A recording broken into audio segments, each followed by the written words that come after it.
Nagsimula ang serye sa isang babaeng nagmamakaawang pakawalan siya, tinatanong ang isang lalaki kung bakit niya ito ginagawa. Lumingon siya sa babae habang ipinapaliwanag nito na dahil sa kanya, huminto na sa paghinga ang batang ito. Nagsimula siyang umiyak, tinatanong kung masaya na ba siya rito. Sabi niya, kung gusto talaga nitong malaman, iyon ay isang sagot na dapat alam na niya. Ang katotohanang nakakulong siya rito at ang pagkitil niya sa sariling buhay ay isang bagay na sila mismo ang may gawa. Umiiyak siya, sinasabing wala siyang ginawa pero sinabihan siya nito na huwag nang magsalita pa dahil tapos na ang lahat.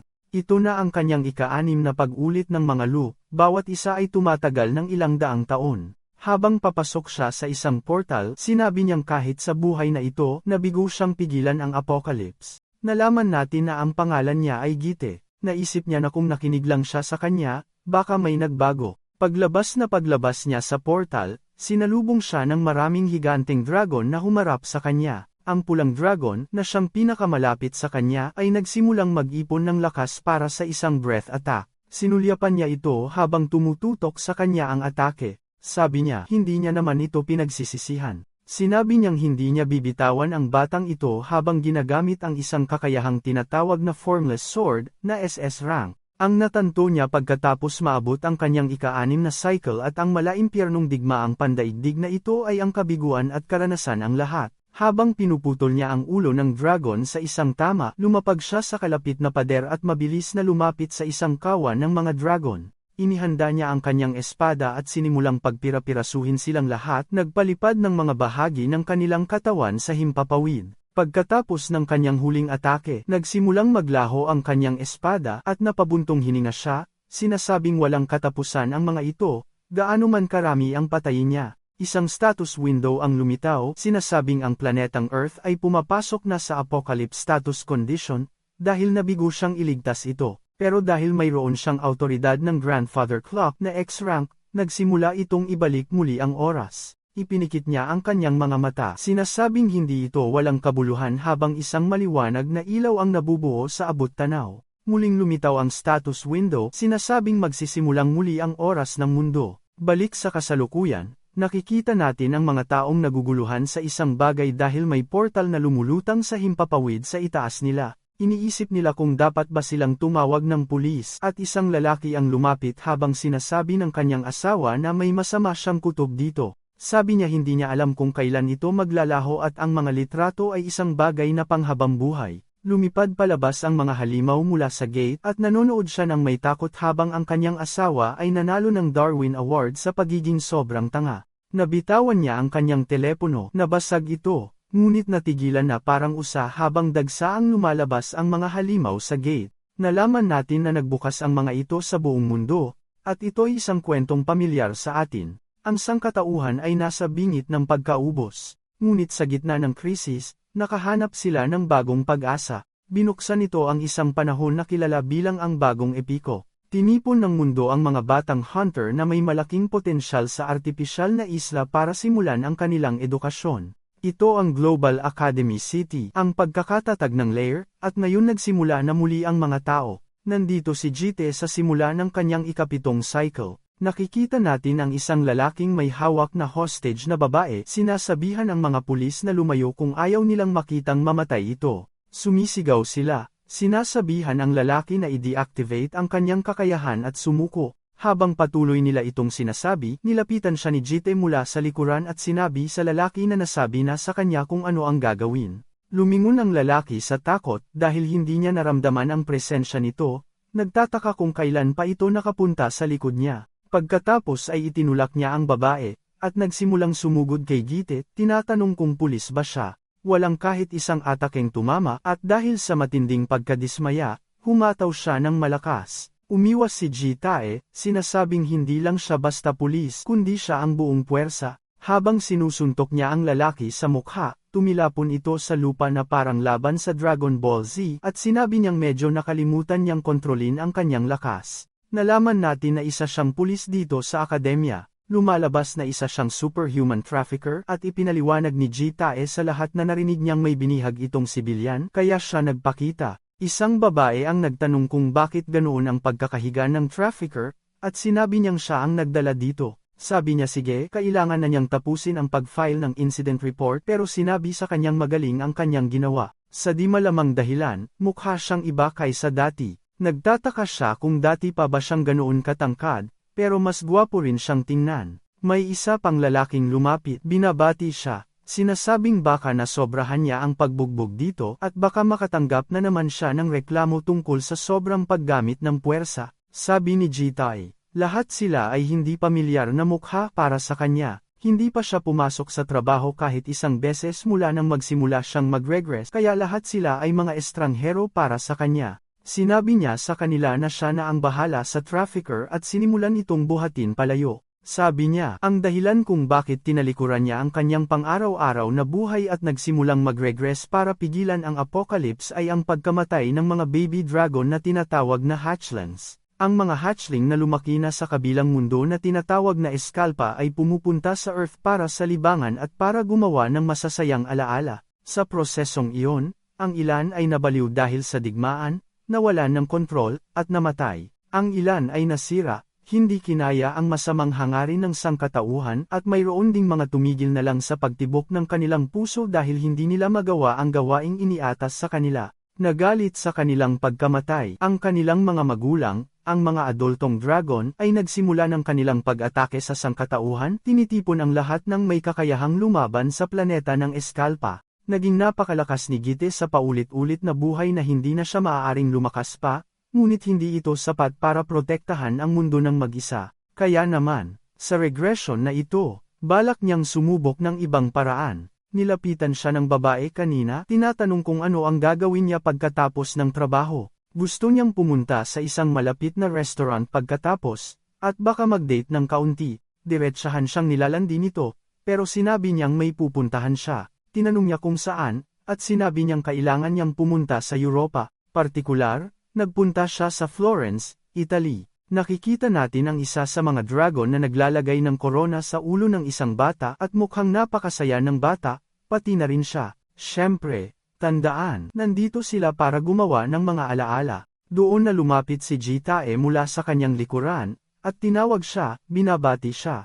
Lumingon siya, nagtataka kung sino ito, at sinabi nitong oras na para sa isang sorpresang pag-aampon. Lumingon siya. Habang na-activate ang kanyang kakayahan, ang Fallen Bubble, Nasrank, malaya nitong ginagamit ang mga banyagang wika, isinasali ng mga ito para sa kanya. Tinanong niya kung bakit siya nito hinahanap at sinabi niyang mayroon siyang kailangang asikasuhin. Tinanong niya kung ibig sabihin ay alam nito kung sino siya at sumagot ito ng oo. Tinanong niya naman kung kilala siya nito. Sinabi niyang oo, tinawag siya sa pangalan niyang Gita, tinatanong kung tama ba siya. Mukha siyang nabagabag. Tinatanong kung saan niya ito narinig. Sinabi niya na nakasulat mismo sa kanyang dibdib. Pagkatapos ay tinawanan lang ito, sinabing wala siyang ideya kung sino siya o ano ang ginagawa niya pero may isa siyang alam, at iyon ay masasabi niyang malakas siya pero hindi rin siya nabibilang dito. Tumingin siya sa paligid dahil hindi naman ito gaanong nagkakamali. Pagkatapos ay nagtaka siya kung sakaling narito ito para patayin siya. Sabi niya hindi.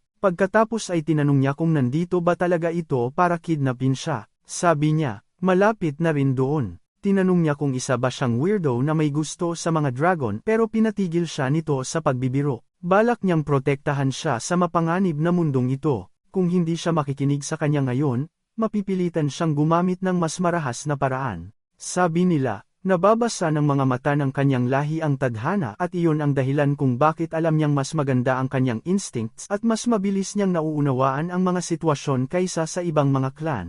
At dahil isa siya sa kanila, umaasa siyang gagawa siya ng matalinong desisyon. Tinanong niya kung sinasabi ba nitong kung magiging mabait siya at makikinig, magiging mabait din ito sa kanya. Sumagot siya ng oo, at sinabi nitong naiintindihan niya.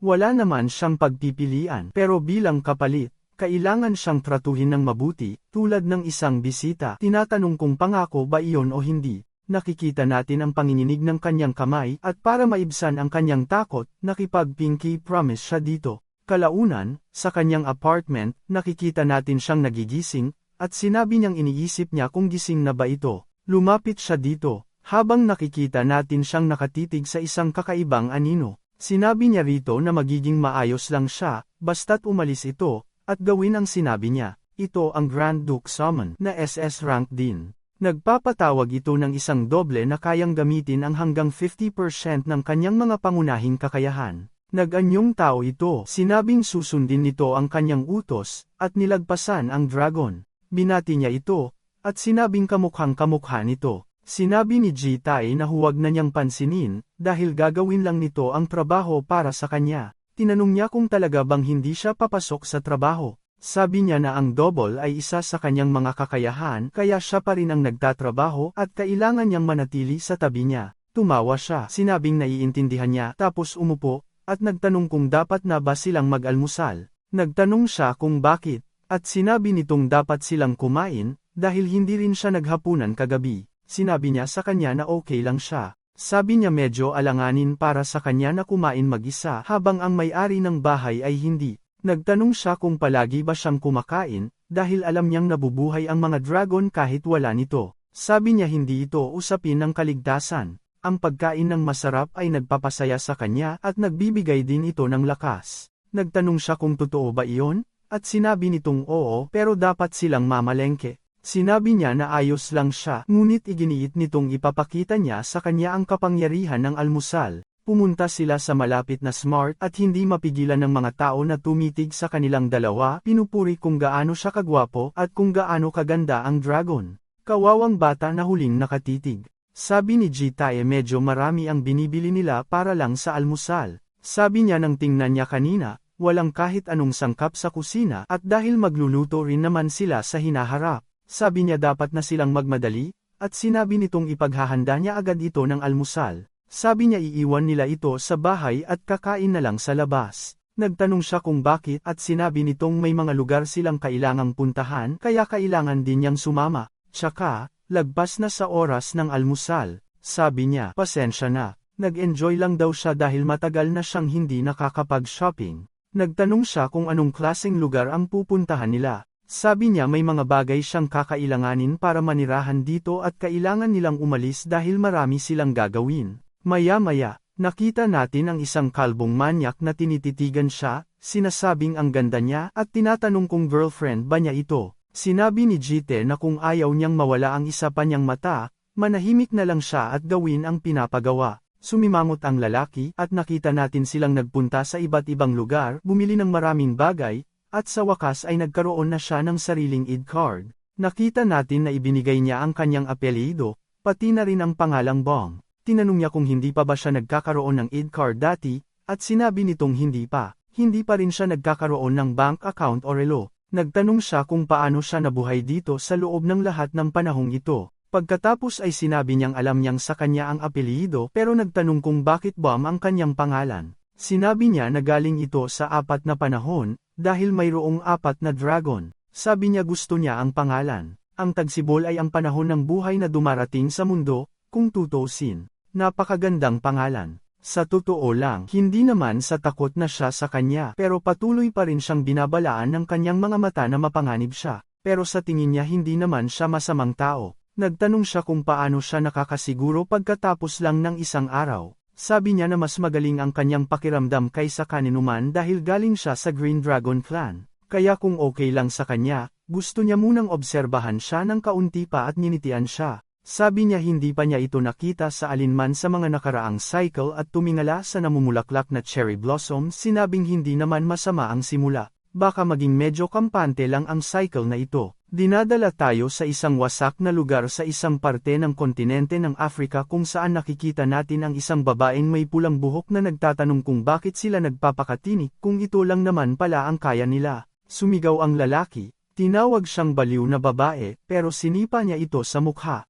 Iniuuntog niya ang ulo nito sa lupa habang tumatawa. Sabi niya ang pangit daw nito. Medyo malakas ang pagtapak niya, tinanong kung patay na ba. Pero sabi niya ito na ang kanyang ika-200 na panalo sa 100 na nananalaban, at iniisip niya kung sino ang susunod niyang kalaban. Maya-maya, sa balita, nagbabrowse si Ji-tae habang binabasa na ang South America ay isa ng larangan ng digmaan at sila ay nasa malaking alitan at na ang African Vigilante, si Night Hunter, ay kalaban ng mga terorista. Sabi ni Ji-tae, siguro oras na para kumilos siya. Kumatok si Bom. Nagtatanong kung abala ba siya dahil handa na ang hapunan. Sinabi niya sa kanya na lalabas na siya. Pagkatapos ay tiningnan niya ang pagkain nito na talagang hindi makakain, at iniisip niya kung susubukan man lang ba niya ito. Tinatanong niya kung anong sa tingin niya, dahil nakakita siya ng isang putahe na gumagamit ng sardinas noong nasa United Kingdom siya. Akala niya babagay ito sa kanin, dahil mahilig sa kanin ang mga Koreano. Sumandok siya ng kaunti,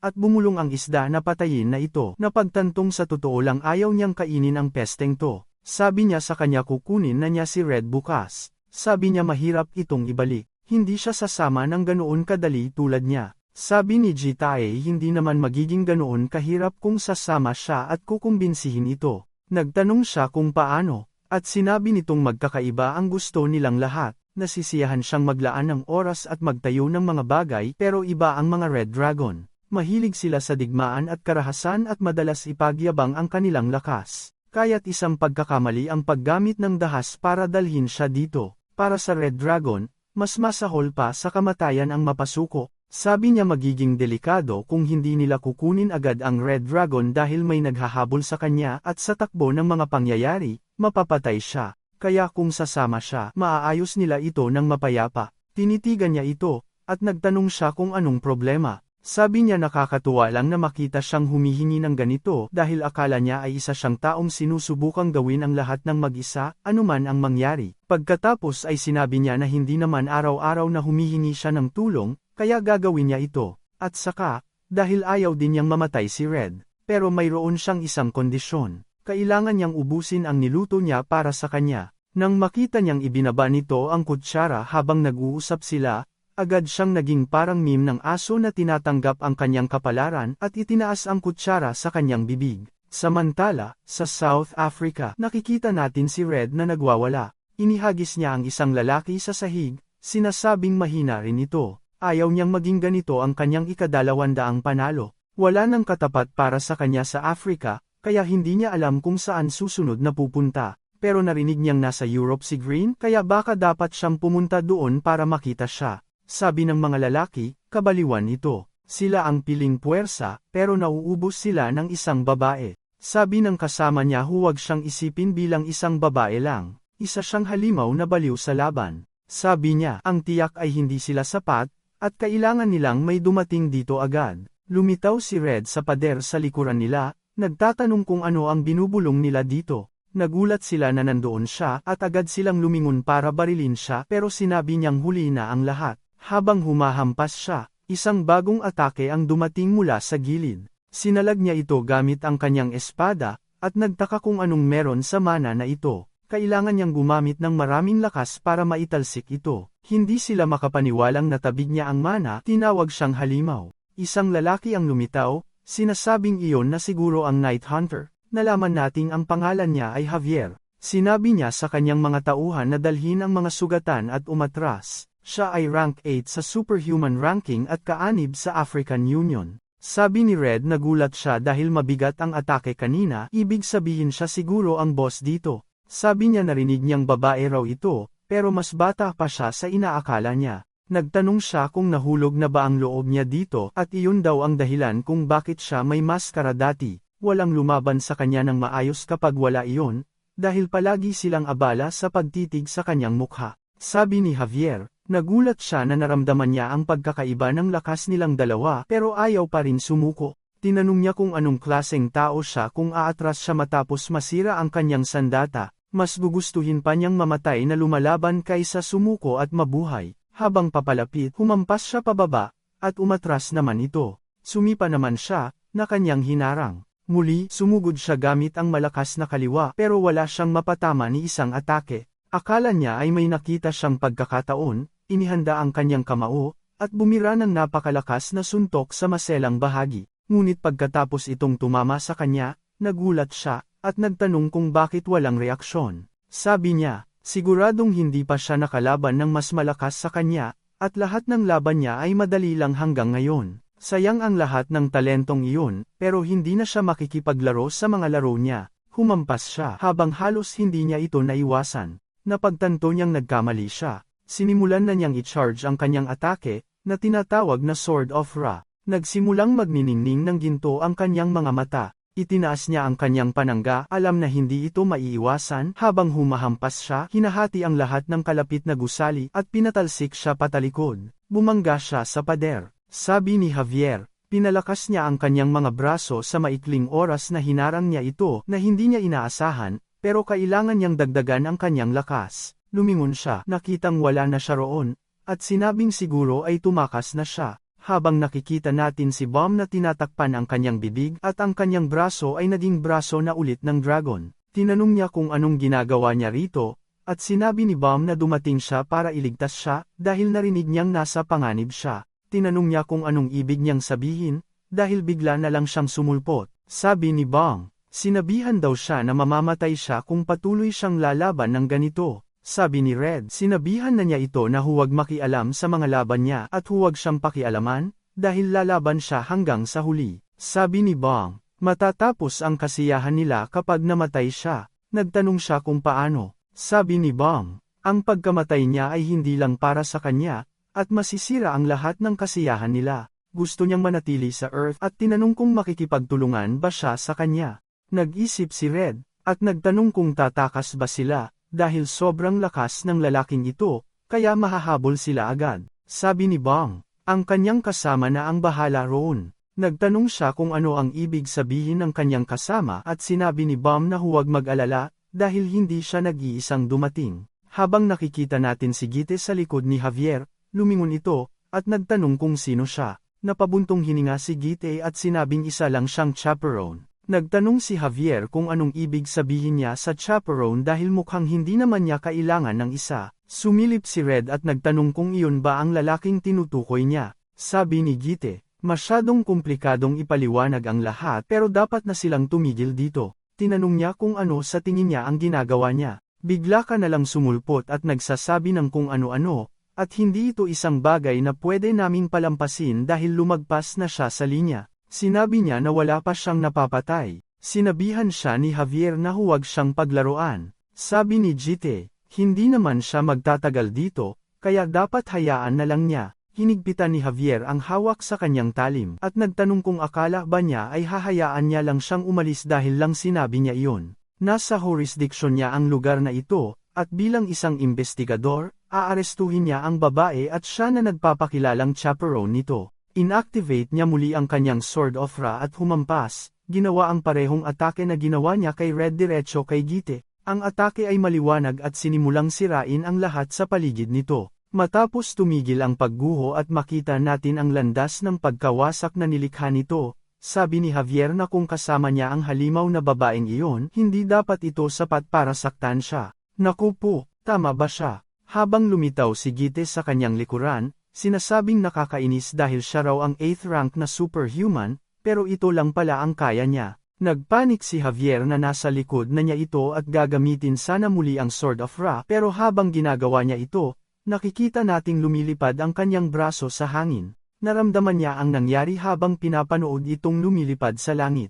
Bumaba si Geitae sa lupa sa tabi niya at sinabihang makinig ng tahimik. Ito na ang pinakamalas na araw ng buhay niya. Sa kasamaang palad, nakatagpo siya ng hindi inaasahang halimaw habang hinuhuli ang babaeng iyon at hindi siya nakatugon ng maayos sa mga atake kaya nawala ang pareho niyang braso at mata. Nawala sa paningin niya ang parehong target at kakalimutan niya ang lahat ng nangyari dito habang itinaas niya ang talim sa kanyang mga mata.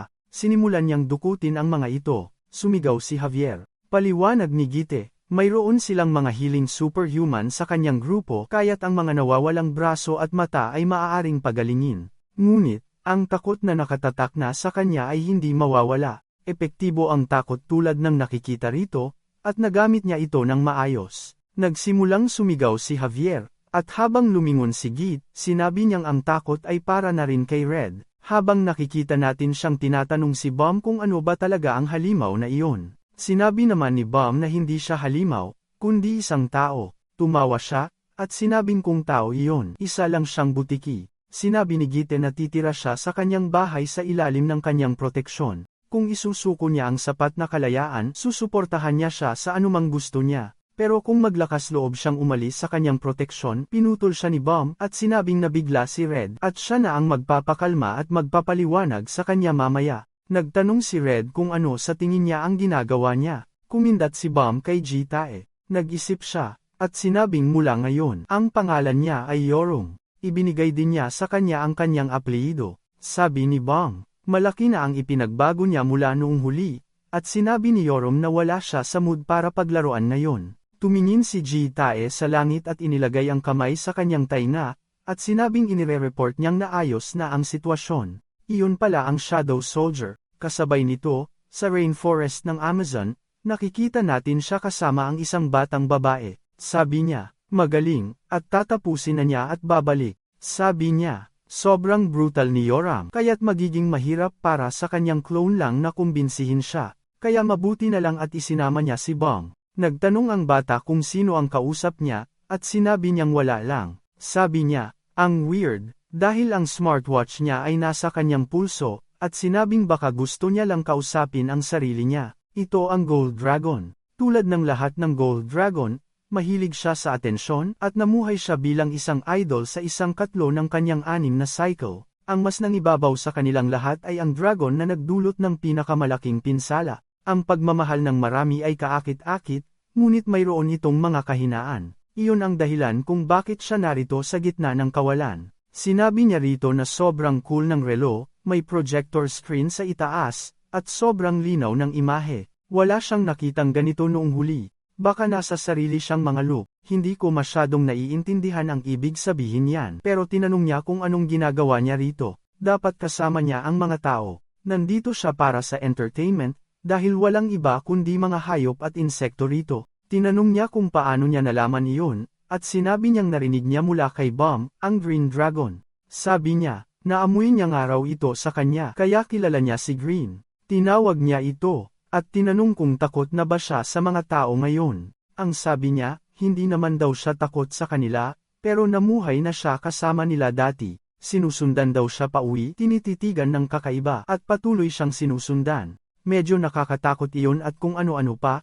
pero iyon lang. Tinanong niya kung gusto niya ng tinapay. Sabi niya, hindi niya kailangang kumain, dahil isa siyang dragon. Nagpitik siya ng kanyang mga daliri. Habang bumubukas ang isang siwang, nagsimulang mabuo ang mga kamay mula rito. Tinatawag itong Void of Shallow West na isang S-rank. Isa itong subdimension na kayang lumamon ng isang buong siyudad at nagdala ito ng isang supot na puno ng tinapay. Mukha siyang namamangha at saka tumitig sa tinapay. Sinasabing totoo ito at napakabango. Tinanong kung ibibigay ba talaga sa kanya. Sinabi niyang oo at nagtaka siya kung bakit ang dami dahil may mga donut, blueberry, at egg tart din. Sinabihan niya itong sumama sa kanya, sa halip na manatili dito. Naroon din ang mga kaibigan niya, kaya magiging ligtas, dahil kailangan niyang i-enjoy ang kanyang libangan tulad ng ibang mga dragon. Sabi niya, sinabihan siya ng nanay niya na huwag sumama sa mga estranghero, at sinabi naman niya na bibilhan niya ito ng macaroons. Nabitawan niya ang pagkain sa kanyang mga kamay habang nagsimulang magliwanag ang kanyang mga mata. Kalaunan, pabalik sa apartment, nakita natin si Yoram na lumabas sa balkonahe, at hindi niya mapigilang isipin si Javier at kung paano ito nabugbog pero dismayado siya. Nakita siya ni Bam, at gusto sana siyang aliwin hanggang sa narinig niyang bumukas ang pinto. Lumingon siya, at nakita ang maliit na Golden Dragon kasama si Gite, sinasabing nangangako siyang hindi siya narito para sa dagdag na tinapay. Habang kumakain, bigla siyang nagkaroon ng reaksyong parang sa Food Wars, sinasabing napakalambot pero malutong din, at ito raw ang lasa ng langit. Sinalubong siya pabalik ni Bam, at tuwang-tuwa ang Gold Dragon na makita siya, at sinabi ni Bam na matagal na rin. Mabilis na tumakbo palapit si Gail, niyakap siya habang sinabi ni Bam na lalo siyang gumanda. Sabi ni Gayul, ang tagal na raw, at na-miss niya ito. Tinanong ni Gayul kung gaano na sila katagal na nakatira kasama ng lalaking ito. Sabi niya ilang araw pa lang, at nandito rin si Red. Sinalubong siya pabalik ng anino, at sinabi niyang tatawagan niya ulit ito, kaya bumalik na sa trabaho. Sa kanyang pag-alis, pumasok si Red sa apartment, nakita si Gite, at sobrang dismayado para magsalita. Tinawag siya ni Gayul at sinimulang asarin, tinatanong kung kumusta na, at kung bakit naninigarilyo na naman siya. Hinawakan ni Red ang kanyang mga labi at sinabihang manahimik. Daldal pa rin siya ng daldal. Pupunitin niya ang dila nito. Sinabihan siya ni Gail na masama, tapos tinanong niya ang kanilang mga edad. Sinabi nilang lahat kung ilang taon na sila. Pagkatapos ay binanggit ni Gayol na lagi niyang tinatawag si Red na Yoram, tinanong kung pekeng pangalan ba iyon. Sabi ni Yoram, hindi rin niya alam. Ipinaliwanag ni Bam na iyon ang pangalang ibinigay niya sa kanya, at siya naman si Bam. Sabi ni Gayol hindi pa nga sila nagkakaroon ng kanilang coming of age ceremony, kaya paano sila nagkaroon ng mga pangalan? At dapat espesyal ang mga iyon, hindi isang simpleng bagay na tulad niyan. Sabi niya kung ang pangalan nila ay Bam at Yoram,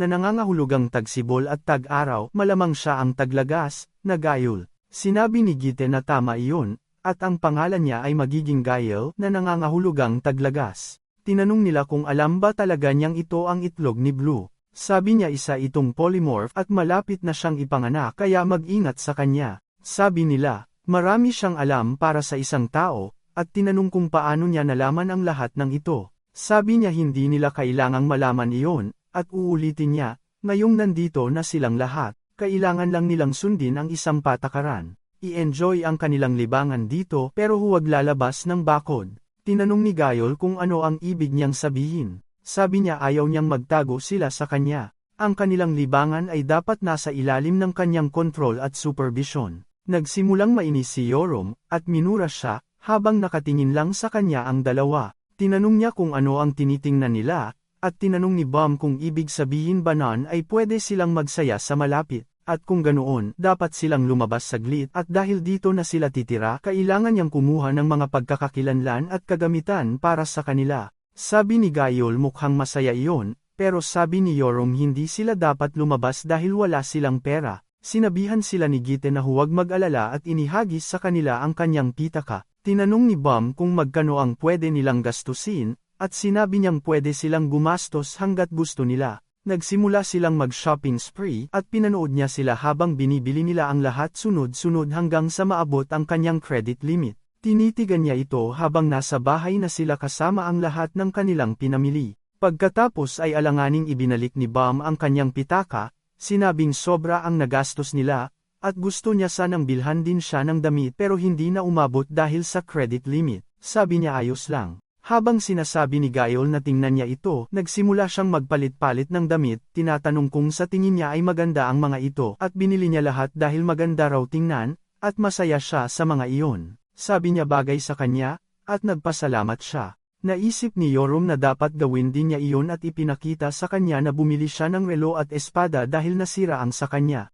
Sabi niya maayos naman ang nabili nito, at sabi niya masaya siyang hindi ito basura. Sabi ni Gayol binilhan din niya ito para isukat, pero sabi ni Yoram hindi niya kailangan ng mga iyon. Sabi ni Bam, hindi magaling si Yoram sa pagpapahayag ng nararamdaman, pero nagpapasalamat siya. Sabi ni Gite, nakahinga siya ng maluwag pero tinanong kung wala ba siyang binili, dahil mukha siyang walang dala. Sabi niya may binili siyang isang bagay, at nasa mesa ito, isa itong nakapasong halaman. Sabi niya masarap sa pakiramdam na alagaan ang mga ito, at tinanong niya kung ano ang sinasabi nito. Sabi niya mamumulaklak ito at magiging di malilimutan, isang bagay na maaari niyang pahalagahan habang buhay, pero may gusto siyang malaman. Tinanong niya kung ano, at sinabi niyang tulad ng alam niya, ang kanilang libangan ay hindi lang tungkol sa pagkain at pag-inom. Kung may paraan ba para maranasan ang lahat habang nasa ilalim ng kanyang supervision. Sabi niya meron, at mukha siyang nagulat.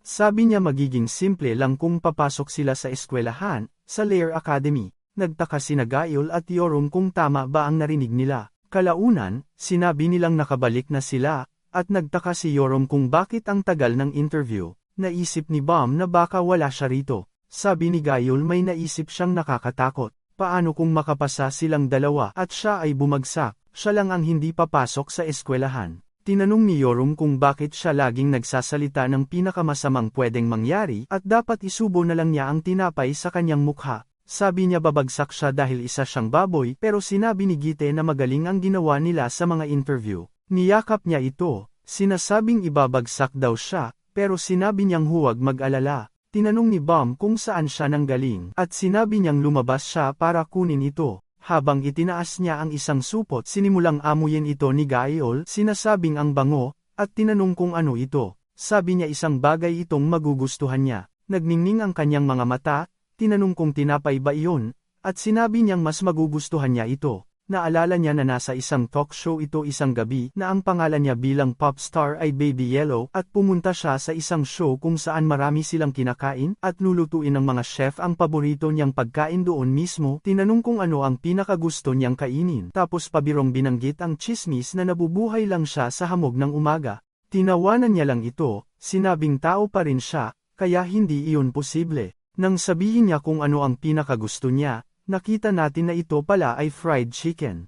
Nagsimulang maglaway ang kanyang bibig at umiling-iling ang kanyang ulo, habang sinasabing napakabango nito. Tinanong ni Yoram kung hindi pa ba siya nakakain nito dati. Pagkatapos ay sinabi ni Gayol na ito na ang magiging paborito niya simula ngayon. Sinabi ni Yoram sa kanya na manok lang iyan at hindi iyan ganoon kalaking bagay. Tinanong ni Bam kung hindi ba siya kakain kasama nila, pero sabi ni Gite na mauna na silang kumain. Medyo nainis siya. Sinabing dapat kumain siya kasama nila. Lumabas siya sa balkonahe, habang kinontak siya ng admission office ng Lair. Tinawagan nila siya dahil sa isang maliit na problema noong interview.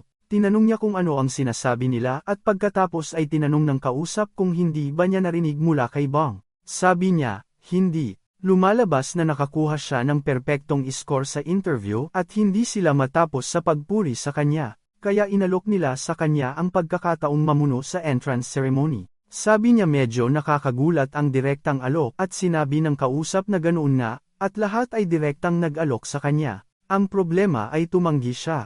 Magandang oportunidad ito, kaya iniisip nila kung makukumbinsi niya itong magbago ng isip. Sabi niya hindi niya gagawin. Kung yan ang gusto niya, yan din ang gusto niya. Pagkatapos ay binaba niya ang telepono, sinabing yun lang. Lumabas si Yoram sa balkonahe na may sigarilyo, tinatanong kung tungkol sa berde ang tawag. Sinabi ni Ji Tae na tawagin siyang Bom, pero sabi niya Baduy ang pangalan na yon. Tinanong kung naglalaro ba siya ng bahay-bahayan sa edad niya, at kung siya ba si Blackbeard. Tinanong niya kung anong pinagsasabi niya. Nag-isip siya, tinatanong kung bakit sila ipinapadala sa Lair. Sabi niya para ibigay sa kanila ang gusto nila. Sabi niya ang gusto lang naman niya ay isang magandang laban, tinatanong kung may malakas ba roon. Sabi niya siguro meron, dahil nandoon ang pinakamagagaling sa buong mundo, pero sabi niya mga bata pa rin silang lahat. Sabi niya isa pa rin siyang bata. Naiinis. Itinapon niya ang kanyang sigarilyo, sinasabing gusto niyang makipaglaban sa kanya ng maayos. Alam niyang malakas siya, pero gusto niyang malaman kung gaano talaga siya kalakas. At kung pananatilihin niya siyang nasa ilalim niya, kailangan niyang makita kung ano ang kaya niyang gawin. Nag-isip siya, at sinabing pumasok na lang sila sa loob at kumain, habang bumubuntong hininga. Tinanong niya kung bakit ang boring niya at sinabi niyang hindi niya alam. Pinakyuhan niya ito. Tapos sabi ni Gael na hindi siya dapat ganyan dahil ang sarap ng pagkain dito. Sumigaw siya, na ayaw niya.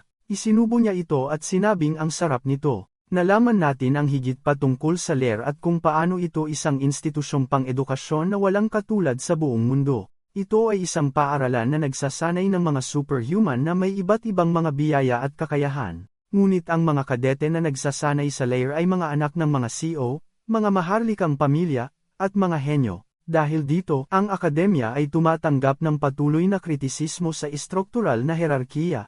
Nakikita natin silang pumapasok na sa paaralan, at sinabi ni Gayol na ang ganda ng eskwelahang ito at narinig niya na mga sobrang yaman lang ang nakakapasok. Pagkatapos ay sinabi niya na baka si Ji Tae ay isang tagong anak ng isang CEO, dahil wala siyang nabanggit noong ginastos nila ang lahat ng pera niya. Sabi ni Gayol na mukha naman siyang ganoon, pero bukod doon, nakahinga siya ng maluwag na nakapasok sila. Sumang-ayon siya, sinabing akala niya ay babagsak siya, pero masaya siyang kasama silang dalawa at gusto niya ang uniforme. Ngunit pagkatapos ay nagtaka siya kung nasaan sina Yoram at Ji Tae. Sinabi ni Bam na pumunta si Yoram sa Blue Dragon School para sa mga practical exam, at sinamahan siya ni Ji Tae bilang chaperone. Tinanong ni Gayol kung ano iyon, kaya sinabi sa kanya ni Bam na ang mga adultong tagapangasiwa ng mga bata ay sumasama sa mga estudyante sa Lair para ang mga pasaway na superhuman ay hindi lumagpas sa linya. Sabi niya may katuturan iyon dahil magiging salot siya kung wala iyon. Sinabi ni Bam na sa pagkakaalam niya, ang inaplayan ni Yoram ay nangangailangan ng mga kadete na magduwelo sa isa't isa. Na-excite si Gayo, sinabing pwede niya silang panuurin, pero sabi ni Bam ay hindi pwede. Nagtanong si Gayol kung bakit, at sinabi niya na dahil magiging kakatwa kung sabay-sabay silang pupunta. Sa Blue Dragon School, nakikita natin ang mga estudyante na naglalaban sa isa't isa sa paligid habang ang kanilang mga entablado ay nakakalat sa sahig. Nakaupo si Ji-tae sa upuan. Pagkatapos ay lumitaw ang isang babae, sinasabihan ang lahat na kumalma dahil nagdudulot lang sila ng higit na pagkabalisa sa kanilang mga magiging kadete. Isang lalaki ang nagtanong kung sino siya, at sinabi niyang hindi pa siya nagpapakilala. Sinabi niyang siya ang head professor ng Blue Dragon School, na nagngangalang Wei Yuan. Akala ko babae ito dahil sa buhok. Pasensya na, mga tol. Sabi niya ikinagagalak niyang makilala silang lahat. Dalawa sa kanila ang nagsabing gayon din, pero nanatiling tahimik si Ji-tae. Habang patuloy sila sa pagdadaldalan, tinitingnan niya sila hanggang sa marinig niya ang mga numerong 124 at 7 na tinatawag. Nakuha nito ang kanyang atensyon dahil walang iba kundi si Yoram na nagsabing mas mabuting maging interesante ito. Tinitigan siya ng kanyang kalaban at sinabi ni Yoram na kung hindi ito masaya, kailangan niyang tumakas. Nagsimulang mag-usap ang ilang estudyante kung kanino sila pupusta at sinabi ng isa sa kanila na parehong maganda pero sa tingin niya mas tipo niya ang may pulang buhok. Tinanong ng kausap kung tanga ba siya, sinabing ang tinanong niya ay kung sino sa tingin niya ang mananalo. Sabi niya walang duda tungkol doon. Si Sofia Vorkova ang mananalo. Nasaril na siya bago pa siya makarating dito. Ang real ay ang Hunter Special Task Force ng Russia na gumanap ng malaking papel sa Great War. Kilala sila sa kanilang mga paraan ng pagsasanay, na halos katumbas na ng torture na nangangahulugang alam ng lahat na sobrang tibay niya. Isang lalaki ang sumigaw, sinasabing mataas ang inaasahan sa kanya ng mga nakatataas, sinasabihan siyang kaya niya itong gawin at manalo. Ang pangalan niya ay Mikaela at sinasabihan siya ng mga tao na hindi siya pwedeng nandoon. Nakakahiya lang para kay Sofia ang ginagawa niya. Sinabi ni Yoram na mukhang balisang-balisa ang kanyang tatay at dapat na lang siyang sumuko at puntahan ito. Halatang halata na papas girl siya. Sinabihan siya ni Sofia na itikom ang kanyang bibig kundi baka mamatay talaga siya dito. Sinabihan siya ni Yoram na sige, subukan niya. Sabi ng mga estudyante na nakakatakot siya, at inaasahan na nila iyon mula sa isang tagaril at sinabi rin nilang nakakatakot din ang may pulang buhok. Sinabihan silang pumunta sa kanilang mga posisyon, at nanonood si Ji-tae. Naghanda si Sofia, at si Yoram naman ay mukhang kampante. Tumunog ang kampana para magsimula habang mabilis na lumapit si Sofia na handa ang kamao. Nasalo ni Yoram ang suntok, sinabing hindi masama ang bilis niya, at sinabihan siyang tikman ito, habang humahampas. Yumuko si Sofia sa ilalim, at sumipa sa mukha. Sinalag ito ni Yoram gamit ang kanyang pulso, ngunit sapat ang lakas ng atake para mapunit ang kanyang damit. Sabi niya kabibili niya lang nito, at naiinis siya. Lumayo si Sofia kay Yoram, ngunit saglit lang iyon para pababain ang kanyang depensa habang mabilis siyang lumapit sa isang hakbang. Sinimulan niyang sumuntok ng sunod-sunod, ngunit walang ni isang atake ang tumama kay Yoram dahil madali niya itong naiiwasan. Tumingin si Yoram sa kulungan, tumakbo patungo rito at tumalbog mula roon habang lumilipad sila diretsyo sa isa't isa. Itinaas ni Yoram ang kanyang sandata sa ere at humampas pababa na naging sanhi para salagin ito ni Sofia gamit ang kanyang depensa. Nabali ang parehong braso niya at nagsimula siyang magpakita ng sakit sa mukha, ngunit si Yoram ay mukhang nagsisimula ng mag-enjoy. Habang sumasalag si Sofia, gumamit si Yoram ng parang instant transmission para makapunta sa likod niya. Sinasabing sana hindi niya inisip na madali siyang kalaban dahil nakikipaglaro lang siya. Sumugod siya gamit ang kanyang suntok, tinamaan si Sofia, na nagpatilapon sa kanya hanggang sa gilid ng kulungan at nagsimula siyang umubo ng dugo. Itinutok ni Yoram ang kanyang talim sa kanya at nagsimulang tumawa. Opisyal siyang idineklara bilang panalo. Pagkatapos ay inasar niya ito, sinabing umakto siyang malakas, pero napakadali lang pala noon. Mukhang galit na galit si Sofia at sinabi ni Yoram na para sa mga tinatawag na elite mga bata lang pala silang naglalaro ng pagiging bayani kahit mga talunan naman sila. Tumakbo si Mikaela papasok sa arena at hindi makapaniwala ang mga estudyante na natalo siya ng ganun-ganun lang pero mukhang pantay lang sila sa simula. Sabi ng isa sa kanila, hindi man lang nasaktan ang may pulang buhok. Kaya pinaglalaruan lang niya ito. Nagsimula silang mag-usap kung gaano siya kalakas, pero sinabi nilang baka si Sofia lang ang sobrang hina. Maaaring taga-real siya, pero mukhang nandito lang siya dahil sa kanyang itsura. Wala siyang kakayahan, kaya siguro ang mukha niya ang nagliligtas sa kanya. Naririnig ni Sofia ang lahat ng ito. Sabi ng nurse na tapos na siyang bigyan ng first aid. magiging maayos din siya agad. Pero bali pa rin ang kanyang mga braso. Nagpasalamat si Mikaela sa kanya. Ngunit hinigpitan ni Sofia ang kanyang kamao, bigo, sinasabing hindi pa siya tapos. Tumawa si Mikaela. Sinabing ginawa niya ang kanyang makakaya, at sayang, pero hindi niya matatalo ang batang iyon sa kanyang kalagayan na yon pero hindi siya bigo sa kanya. Tinitigan niya ang kutsilyo sa kanyang binti, at sinabi niyang maswerte siyang nakilala niya ito ngayon, dahil ang pagkatalo ay nagpapalakas sa isang tao at siya mismo ang mag-uulat nito sa mga nakatataas. Pagkatapos ay sinabi ng nurse sa kanya na ang kanyang anak na babae ay papalabas na ng kulungan at nakikita natin siyang hawak ang kutsilyo, sinasabing hindi siya kailanman sumuko. Naitulak lang siya ng kaunti, habang nagsisimula siyang maglagay ng mana sa kutsilyo. Sabi niya ayos lang siya, at tinanong niya si Yorum kung saan siya pupunta, dahil hindi pa siya tapos. Sumugod siya, at sinaksak siya diretso sa likod gamit ang kanyang talim na may mana. Nakaupo lang doon si Ji-tae at nanonood habang nagngangalit ang ngipin ni Yorum, habang sinasabihan siya ni Sofia na mamatay, tinatawag siyang bitch.